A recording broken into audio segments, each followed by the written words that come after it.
सो hey everyone, आज हम लोग जीएन बर्मन के लिमिट्स के क्वेश्चन नंबर 271 से 275 करेंगे। एंड क्वेश्चन नंबर 271 देखते हैं। सॉरी, हमें बोले क्वेश्चन में limit x tending to √3 x square minus 3 upon x to the power 4 plus x square plus 1। तो ऐसा जब भी क्वेश्चन हो तो क्या करो, सबसे पहले तो ये चेक करो कि इंडिटर्मिनेंट फॉर्म है या फिर डिटर्मिनेंट फॉर्म है। ठीक है, हमारी 7 बेसिक इंडिटर्मिनेंट फॉर्म्स रहती है और वो तुम्हें पता रहती है। अच्छा, अब डिटर्मिनेंट इंडिटर्मिनेंसी चेक करने के लिए एक बार जल्दी से वैल्यू डाल के देख लिया करो, एग्जैक्ट मत डाला करो। चाहे जैसे मैंने √3 डाला तो ये क्या बन गया, 3 - 3, तो न्यूमरेटर तो मेरा 0 बन गया। एंड जो तुम्हारा डिनोमिनेटर है वो तुम्हें दिख रहा है कि ये पॉजिटिव ही रहेगा, ये 0 नहीं बन सकता। X to the power 4 plus x square plus 1 ये पॉजिटिव है एंड ये भी 1 पॉजिटिव है, तो ये पॉजिटिव ही रहने वाला है, तो ये 0 अपॉन पॉजिटिव टाइप का रहेगा। तो ये डिटर्मिनेंट फॉर्म है। ठीक है, इसलिए तुम इसके अंदर डायरेक्टली वैल्यू डाल सकते हो। क्या लिखोगे, ये डिटर्मिनेंट रहेगा। ठीक है, ये कोई इंडिटर्मिनेंसी है ही नहीं, तो इसमें तुम्हें सिंप्लीफाई करने की ज़रूरत नहीं है, इसलिए तुम डायरेक्टली वैल्यू डाल सकते हो। ठीक है, एंड सभी का स्क्वायर है एंड पावर 4 है, तो चाहे तुम √3 प्लस डालो या फिर √3 माइनस डालो, उससे फ़र्क पड़ने नहीं वाला। तो √3 की पावर 4, √3 का स्क्वायर एंड प्लस 1, ये किसके बराबर आ गया, 3 - 3 बेसिकली ऊपर 0 हो जाएगा, तो फाइनल आंसर भी तुम्हारा 0 आ जाएगा। अच्छा, सिमिलरली क्वेश्चन नंबर 272 देखेंगे। इसमें तुम्हें बोला है एक्स टेंडिंग टू 1। जल्दी से एक बार वैल्यू रख के देखते हैं। तो ये बनेगा 1 - 2 + 1, तो ये तो 0 हो गया। नीचे बनेगा 1 - 1, तो ये भी 0 हो गया। 0/0 तुम्हें पता है इनडिटर्मिनेंट फॉर्म है, तो इसको तुम्हें पहले सिंप्लीफाई करना पड़ेगा, डायरेक्टली वैल्यू नहीं डाल सकते। तो ये कैसी है, 0/0 इनडिटर्मिनेंसी है। ठीक है, अच्छा, अब इसमें तुम इसको सिंप्लीफाई करना पड़ेगा। सिंप्लीफाई कैसे करोगे, मुझे क्या दिख रहा है कि ये है लिमिट एक्स टेंडिंग टू 1, ऊपर x square minus 2x plus 1 है, तो काम करते हैं, लिमिट बाद में लिखेंगे। सबसे पहले मुझे दिख रहा है कि x square minus 2x plus 1 को मैं ऐसे लिख सकता हूँ ना, x square minus x plus 1। इसको मैंने बाद में कॉमन ले लिया, एक्स तो अंदर बचा x-1, यहाँ से -1 आ गया, ये बनता है x-1, तो ये आ गया बेसिकली x-1 का होल स्क्वायर। ठीक है, ये मुझे सीधा भी दिख रहा है x square minus 2x plus 1 x-1 का होल स्क्वायर है। तो यानी कि मेरे पास में क्या बन जाएगा, limit x tending to 1 x-1 का होल स्क्वायर, उसके होल अपॉन में x कॉमन ले लिया, अंदर बचा एक्स स्क्वायर -1, है ना। अच्छा, अब इसको देखना मैं कैसे लिखता हूँ। इसको मैंने लिखा लिमिट एक्स टेंडिंग टू 1, नीचे था x, ऊपर था x-1, नीचे एक्स स्क्वायर -1 की जगह पे x-1 x प्लस 1 लिख लिया, a² - b² का फॉर्मूला लगाकर। अब मुझे दिख रहा है, अब मुझे क्या दिख रहा है यहाँ पर, मुझे दिख रहा है x-1 कि ये x-1 से ये वाला x-1 कटेगा, तो मेरे पास में क्या बच जाएगा, लिमिट एक्स टेंडिंग टू 1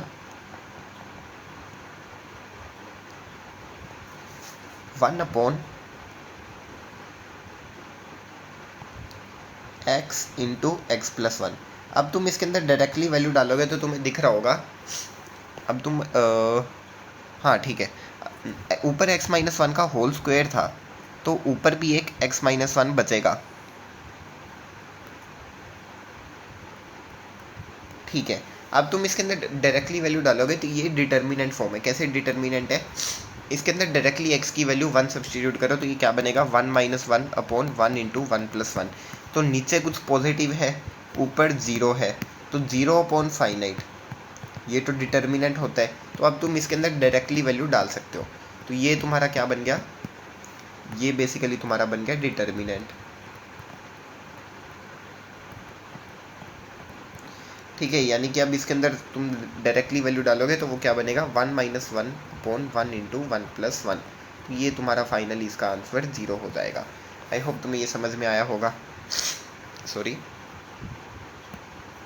अच्छा, क्वेश्चन नंबर 273 में देखो, एक बार जल्दी से डाल के देख लेते हैं। एक्स की जगह पर -2, क्या पता डिटर्मिनेंट ही हो। तो एक्स की जगह पर -2 डाला, ये बना -8 - 2 का स्क्वायर यानी कि 4 × 3, तो ये बना +12 एंड माइनस का 2 × 2 4, तो ये तो ऊपर तो 0 बन रहा है। नीचे मेरे पास में क्या बन रहा है, नीचे बन रहा है -2 का स्क्वायर यानी कि 4 माइनस ऑफ -2, तो ये बना 6 - 6 यानी कि 0। तो ये 0/0 इंडिटर्मिनेंसी, यानी कि मेरे को इसको सिंप्लीफाई करना पड़ेगा। ये 0/0 की फॉर्म है, इसको मुझे सिंप्लीफाई करना पड़ेगा। कैसे करेंगे?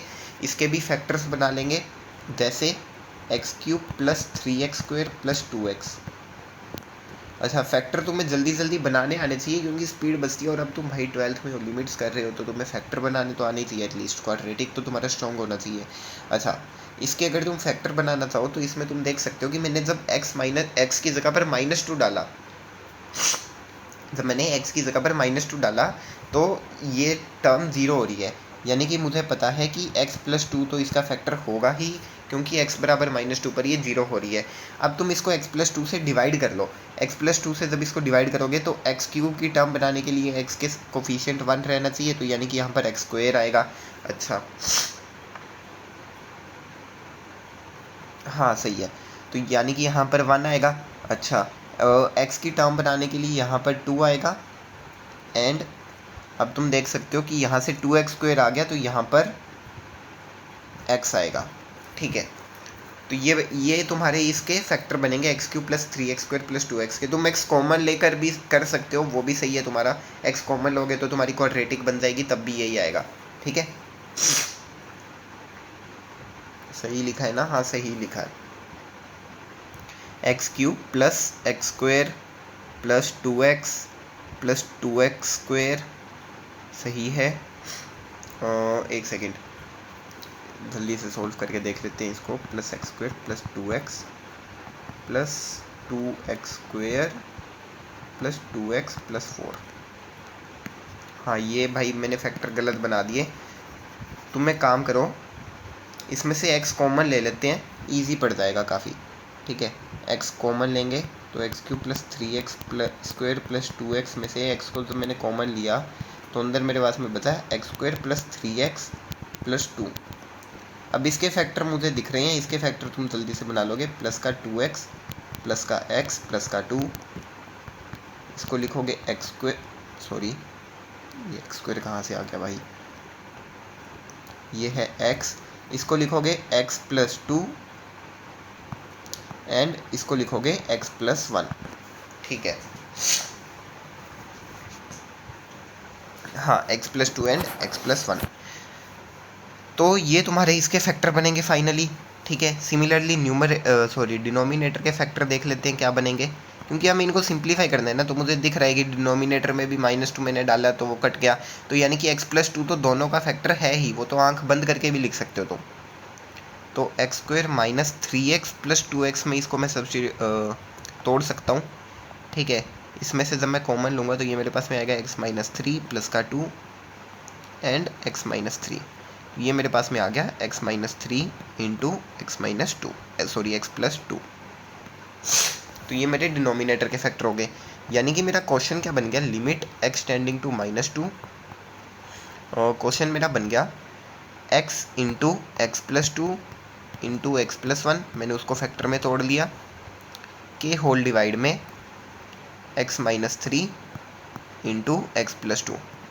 अब तुम देख रहे हो जो टर्म इसको 0 बना रही थी, 0/0 बना रही थी, वो टर्म तुम्हारी कट चुकी है। अब तुम इसके अंदर डायरेक्टली वैल्यू डाल सकते हो -2।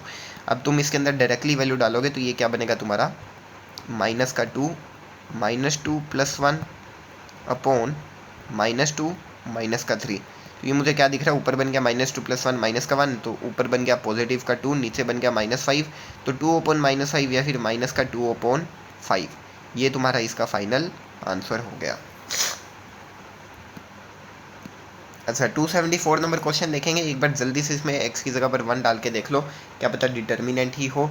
तो ऊपर भी 0 नीचे भी 0, डिटर्मिनेंट नहीं है, 0/0 इंडिटर्मिनेंसी है, सॉरी।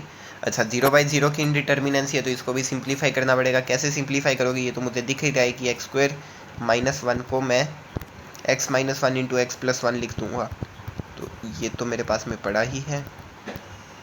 नीचे x² - 1 की जगह पर मैंने x - 1 × x + 1 लिख दिया। अब जो टर्म इसको 0 बना रही है वो तो तुम्हारी कट ही चुकी है, तो इसमें तुम डायरेक्टली लिमिट की वैल्यू सब्स्टिट्यूट कर सकते हो। तो ये तुम्हारे पास में आ जाएगा √2 - 1 के अपॉन में 1 + 1। ठीक है, ये तुम्हारे पास में आ गया। जब तुमने लिमिट की वैल्यू सब्सटीट्यूट करी। तो 2 - 1 यानी कि 1 ही हो गया। तो ये बन गया तुम्हारे पास में 1/2। आई होप ये बात तुम्हें समझ आ रही होगी। ठीक है, सिमिलरली क्वेश्चन नंबर 275 देखते हैं। 275 में भी जल्दी से एक बार पहले वैल्यू डाल के देख लो। एक्सटेंडिंग टू 1/2 बोला है तुम्हें, तो क्या बताइए कट ही रहा हो 1/2 पर, है ना। तो पहले वैल्यू को सब्सटीट्यूट करके देखना चाहिए। तो ये बनेगा 8 इंटू में 1/8 - 1, तो ये तो 0 बन गया। ऐसे ही ये बनेगा 6 इंटू में 1/4 - 5/2 + 1। तो इसको जल्दी से सोल्व करके देखते हैं। तो ये बना 2 3, ठीक है। 3 - 5 माइनस का 2/2 प्लस का 1, तो ये बना माइनस का 1 + 1 यानी कि 0। तो ये तुम्हारी इनडिटर्मिनेंसी है। कैसी? ये तुम्हारी 0/0 फॉर्म है। ठीक है, यानी कि इसको भी तुम्हें सोल्व करना पड़ेगा। अच्छा, अब इसको कैसे सोल्व करेंगे? देखो, सबसे पहले तो 6x² माइनस का 5x प्लस का 1 है, इसके फैक्टर्स बना लेते हैं। मुझे दिख रहा है इसके फैक्टर्स बनेंगे माइनस का 3x माइनस का 2x प्लस का 1। 3x कॉमन आया, अंदर बचा 2x माइनस का 1 कॉमन आएगा, अंदर बचेगा 2x माइनस का 1। तो इसके फैक्टर्स बन गए 3x - 1 इंटू में 2x - 1। तो इसको मैं क्या लिख सकता हूँ? इसको मैं लिख सकता हूँ लिमिट एक्सटेंडिंग टू 1/2। अच्छा, 1/2 डालने पे क्योंकि ऊपर वाली टर्म भी 0 बन रही है, तो 8x³ - 1 के भी हाथों हाथ फैक्टर बना ही लेते हैं। तो मेरे पास में है 8x³ माइनस का 1। इसमें मेरे को पता है x बराबर 1/2 डालने पर ये टर्म 0 हो रही है। ठीक है, यानी कि x बराबर 1/2 यानी कि 2x माइनस का 1, ये इसका फैक्टर तो होगा ही होगा। तो तुम क्या करो, 2x - 1 से इसको डिवाइड कर दो। 2x - 1 से 8x³ माइनस के 1 को डिवाइड करोगे तो तुम्हारे पास में आएगा 2 4x²। तो ये बना 8x³ minus 4x² minus plus ये कटा, तो ये तुम्हारे पास में आ गया 4x² माइनस का 1 नीचे लिख लो। ठीक है, तो ये तुम्हारे पास में बना फाइनली 2x। इसको और करने के लिए तुम करोगे, इसको थोड़ा सा छोटा कर देते हैं। ये आई होप तुम्हें डिवाइड करना आता होगा। थ्योरी ऑफ इक्वेशन या फिर क्वाड्रेटिक में सिखाते हैं, वैसे 9th-10th में भी सिखाते हैं। ठीक है, तुम इसको मन में भी डिवाइड कर सकते हो, पर उससे गलती होने के चांसेस ज़्यादा रहते हैं। तो लिख के करने में भी कोई बुराई नहीं है ना। अब 2x से तुम्हें 4x² बनाना है, तो उसके लिए प्लस के 2x से डिवाइड करोगे, मतलब मल्टीप्लाई करोगे वापिस से। तो ये तुम्हारे पास में बन गया 4x² माइनस का 2x माइनस प्लस, तो 4x² कट गया। ये तुम्हारे पास में बना 2x माइनस का 1। तो 2x माइनस का 1 है, तो इसको +1 कर दोगे तो 2x माइनस का 1 आ जाएगा।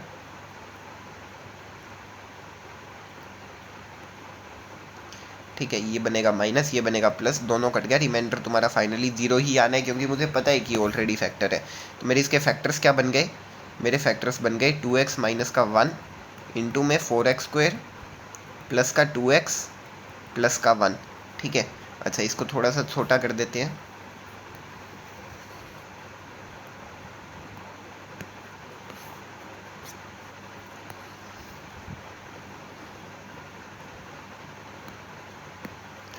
एंड जो मेरे पास में ये बना है 4x² प्लस 2x प्लस 1, इसको मैं फर्दर लिख सकता हूँ 4x²। मैं सोच रहा हूँ कि ये भी, अच्छा इसको तोड़ने की ज़रूरत शायद ना ही पड़े। अब तुम देखो तुम्हारा क्वेश्चन क्या बन गया इतना करने के बाद में। Limit x tending to 1/2, 8x³ minus 1 की जगह पर जो मैंने नीचे फैक्टर्स बनाए हैं वो लिखूँगा 2x माइनस 1 इंटू में 4x² plus 2x plus 1। 6x² minus 5x plus 1 की जगह पर भी वही लिखूँगा जो मैंने फैक्टर्स बनाए हैं 3x minus 1 and 2x minus 1। अब तुम देख रहे हो जो टर्म इसको इनडिटर्मिनेंट बना रही है 0/0, वो टर्म तुम्हारी कट चुकी है। तो अब ये डिटर्मिनेंट बन जाएगा, यानी कि अब तुम इसमें डायरेक्टली वैल्यू सब्स्टिट्यूट कर सकते हो। तो इसकी आंसर क्या आ जाएगा? 4 इंटू में 1/4 प्लस 2 इंटू में 1/2 प्लस 1। तो ये तुम्हारा दिख रहा है 3 बन गया। नीचे क्या आएगा? नीचे आ जाएगा 3/2 माइनस का 1। तो ये तुम्हारे पास में बना 3/3 माइनस 1, सॉरी 3 माइनस 2 यानी कि 1/2, यानी कि इसका फाइनल आंसर तुम्हारे पास में आ गया 6। तो आई होप तुम्हें 275 भी समझ में आया होगा। ठीक है, ये आसान ही थे सारे क्वेश्चन, इतना कुछ इनमें टफ था नहीं, बस तुम्हें फैक्टर्स वगैरह बनाने आने चाहिए थे। ठीक है, आई होप तुम्हें वो आते होंगे एंड ये तुम्हें प्रोबेबली समझ में आया होगा 271 से 275। नेक्स्ट वीडियो में हम 276 से 280 नंबर क्वेश्चन करेंगे।